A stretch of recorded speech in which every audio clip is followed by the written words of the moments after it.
الحمد لله رب العالمين والعاقبة للمتقين ولا عدوان إلا على الظالمين وأشهد أن لا إله إلا الله ولي الصالحين وأشهد أن محمدا عبده ورسوله أما بعد السلام عليكم ورحمة الله وبركاته ودرسي شناد بشهر رمضان أنا قلت لك بإذن الله تبارك وتعالى wali waxaan ku jirnaa qaybtii soo dhoweynta bisha iyo wixii lagu soo dhoweyn lahaa waxaa ka mid a waxyaabaha loo diyaar garoobee bisha lagu soo dhoweeyo bishani waa shahrul qur'aan baa layidhaha waa bishii qur'aanka khusuusiyo gooni a bayna leedahay qur'aanka in bishaan la yidhaahdo waa tii qur'aanka oo qur'aankaa la soo dejiyey shahru ramadaan aladii unzila fiihi alqur'aanu hudan linnaasi wabayinaati min alhuda waalfurqaan ilaahay subxaanahu watacaala bisha ramadaan buu qur'aanka soo dejiyey haddaba qur'aanka iyo soonku waxaa la yidhahda waa mutalaazimaan waa laba shay oo islaazimo oo mid haddii la sheego ka kalena wuu la jiraa rasuulku sala allahu calayhi wasalam wuxuu ahaa ajwad annaas wa kaana ajwada maa yakuunu fii ramadaan xiina yalqaahu jibriil marka jibriil baa la kulmi jiray ramadaanka fii kulli leyla habeen walba qur'aanka ayayna isla subcin jireen oo isla akhrin jireen salafkii ummaddan dadkii hore tilaawatlqur'aan fii shahr ramadaan cajab bay ku lahaayeeno qaar badan oo iyaga ka mid a waxaa la yidhaahdaa saddexdii habeenba qiyaamka iyo taagnida ayay hal mar ku dhammayn jireen qaar ka midii toddobadii beriba mar bay dhammayn jireen tobanka dambe haddii la gaarana habeenkii la arka qaar baa mar dhammayn jiray imaam la odhan jiray imaamu zuhri baa wuxuu yihi haddii ramadaanku uu soo galo waa un fa inamaa huwa tilaawatu lqur'aan wa itcaamu acaam laba shay buu ka dooran jiray acmaasha ugu horreysiin jiray oo haddiiba ramadaan la gaadho waxa ugu horeeya waa qur-aan la aqriyo iyo cunto la bixiyo ummadda masaakiinta wax loo sameeyo imaamu maaligna bisha ramadaan haddii la gaadho wuxuu dayn jiray qiraa'at alxadiid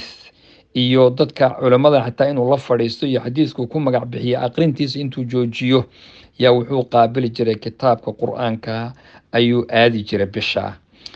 sufyaan athawri isaguna imaam dhan buu ahaaye wuxuu yihi markii ramadaan la gaadho cibaadada kaleo dhan wuxuu ka hormarin jiray calaa tilaawati qur-aanka in la aqriya ayuu hormarin jiray haddaba walaalayaal salafkii ummaddan iyo dadkeedii fiicnaa hadday saa ahaayeen innaga waa inaynu ugu yaraan wirdi la yeesho wax gooni ood aqrido maalin walba ha kuu yaraado ha kuu badnaado qof iyo tabartii qur-aanka in wax laga aqriyo weeye qalbigaaga ayaa ku noolaanaya xubnahaaguna way ku khushuucayaan waxaanad heli doontaa biidni illaahi tabaaraka watacaala dad qur-aanka aqrido ood ku dhaqanto shafaacada qur-aanka baa kuu ergeyn doona maalinta qiyaamo oo xadiis saxiixaba wuxuu rasuulku yidhi alsiyaamu waalqur'aanu yashfacaani lilcabdi yowma alqiyaama qur-aanka iyo soonka way u shafaaco qaadaya shafaaco waxaa la yidhaha ergo ilaahay subxaanahu watacaala bay kugu tegayaan iyagaana kugu hagooganaya soomku wuxuu dhahayaa yaa rabbi anigu waxaan u diiday cuntadii maalin oo dhan wuu gaajaysnaa maanta waxaan rabaa ergadeyda in layga aqbalo qur-aankuna wuxuu leeya yaa rabbi aniguna hurdadii baan u diiday waxaan rabaa in maanta ergadeyda layga aqbalo ilaahayna wuu ka yeelayaa subxaana allaha maanta adiga kaa hadlinaya baa iyaga ka hadlin doona iyagoo maarata hadlayo insha allahu tacaala marka waxaa loo baahan yahay bishii qur-aanka inaan ka faa'iidaysan waxyaabaha kaloon kusoo dhoweynayna walaalayaal waxaa ka mid a waa bishii waxbixinta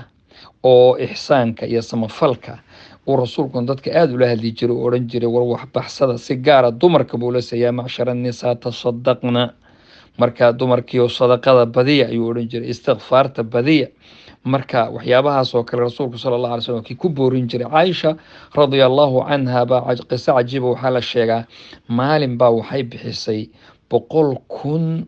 oo dirham bay bixisay 100,000 oo maaragtay wixii dee sadaqadii la keenay ee mas-uulka laga ahaabay dhiibtay oo dadka masaakiinta u qaybisay wayna soomaneed maalintaas iyada ah marka gabadhii khaadimada u adeegi jirta baa tihi yaa ummaah haddaad nooga reebi lahayd 1 dirham oon maraq kusoo gadano wax yaroo hilib intaan ku gadano maraq aan ka dhigano wayna soomanaayeen markaasaa way tiri maxaad iigu sheegi weyday ilaa iyadu way iska halmaamay waxaaba kuma jira maxaad iigu sheegi weyday haddaba bishan waa bishii walaalayaal waxbixinta, waa bishii masaakiinta loo raxmad lahaa. rasuulku sala allahu calayhi wasalam min arriixi lmursala, dabaysha si u degdegta ka badan buu ugu degdegi jiray khayrka inuu bixiyo. rasuulkuna waa kilaa man fatara saa'iman,